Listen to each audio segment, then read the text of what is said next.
White Friday, 1916. On December 13th, 1916, high in the Italian Alps, winter turned into a silent executioner. World War I was raging across Europe. In the Alps, Italian and Austro-Hungarian soldiers lived in wooden huts carved into steep mountain slopes. They weren't fighting enemies that day. They were fighting the cold. Heavy snowfall had buried the mountains for weeks.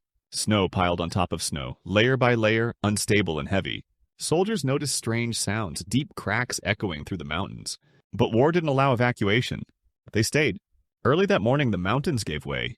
Without warning, massive walls of snow broke loose. Entire slopes collapsed at once.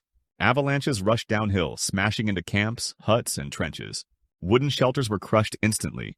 Men were buried alive before they could stand. Some tried to run, but snow moves faster than a human ever could. In one location, an avalanche over 200 feet wide wiped out an entire company in seconds. No screams were heard, just silence. By the end of the day, more than 10,000 soldiers were dead. Not from bullets, not from artillery, but from snow. Many bodies were never recovered. They remained frozen beneath the mountains they were sent to defend. After White Friday, armies began studying avalanche risks seriously. Snow stability, slope angles, and controlled detonations became part of military planning. The mountains had proven they were deadlier than any enemy. Huascaran Avalanche, 1970. On May 31st, 1970, in the Peruvian Andes, a mountain collapsed on a city. Mount Huascaran is the tallest peak in Peru. Its upper slopes are covered with ice, rock, and unstable glaciers. Below the mountains sat the towns of Yungay and Ranrahirka. Thousands of people lived there, believing the mountain was calm. A powerful earthquake struck off the coast of Peru that afternoon. Buildings shook. People ran outside. High above them, the mountain cracked. A massive slab of ice and rock broke loose from Huascaran's north peak. Within seconds, it turned into a roaring avalanche of snow, mud, and boulders. The flow accelerated down the valley at incredible speed. Entire forests were flattened instantly. Yungay was hit directly. The avalanche buried the town under more than 30 meters of debris. People had no time to run. Most never saw it coming. More than 20,000 people were killed in Yungay alone. Some survivors escaped by climbing onto a cemetery hill, one of the only places the avalanche did not reach. Rescue efforts were almost impossible. The town no longer existed. Yungay was declared a national cemetery. A new town was built several kilometers away. Wellington Avalanche, 1910. On March 1st, 1910, in Washington State, a train station vanished overnight. 2 passenger trains were stuck near Wellington after heavy snowfall blocked the tracks. For days, passengers waited inside wooden rail cars as storms continued nonstop. Snow piled higher than the train windows. The mountains above the station grew heavier by the hour. Railway officials believed the slope was stable. They were wrong. Just after 1:40 a.m., the entire mountainside collapsed. A massive avalanche thundered down, slamming into the trains with unstoppable force. Rail cars were ripped off the tracks and thrown into a deep ravine below. Passengers asleep inside were crushed or buried instantly. Some were dragged hundreds of feet through darkness and snow. 96 people died. It became the deadliest avalanche in U.S. history. Rescuers dug for days in freezing temperatures, pulling bodies from twisted metal and packed snow. The disaster forced major changes in railway avalanche protection. Monitoring systems and better weather forecasting became standard. The mountains were no longer ignored. Himalayan Border Avalanche, 2016.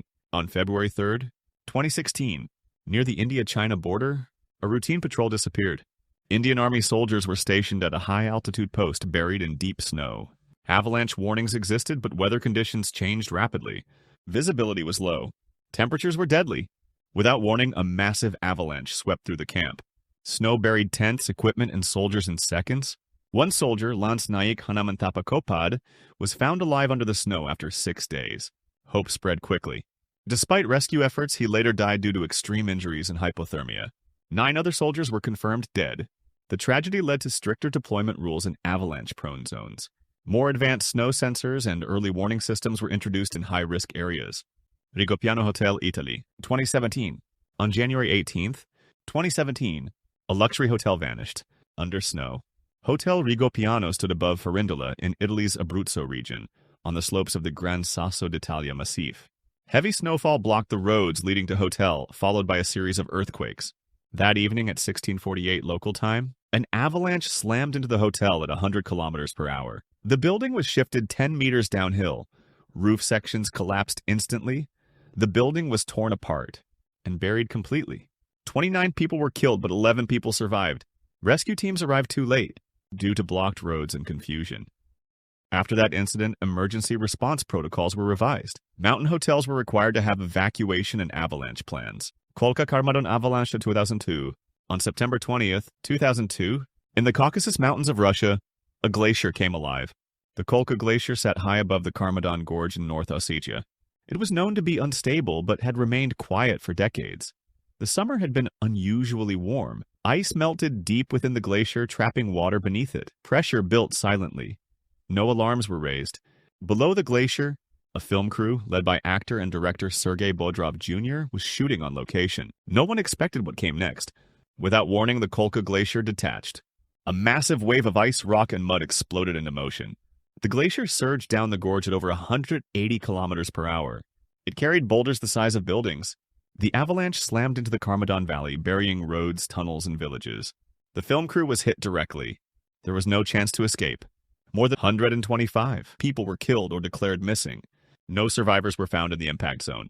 Rescue teams searched for months, but the debris was too deep and unstable. Years later, many bodies were never recovered. The disaster forced scientists to reclassify glacier hazards. New monitoring systems were installed in similar mountain regions. The Kolka-karmadon Avalanche became one of the fastest glacier disasters ever recorded. If you like this video, consider subscribing to the channel. Press the bell icon so you don't miss future videos. And if you have a suggestion for the next topic, let me know in the comments. Thanks for watching.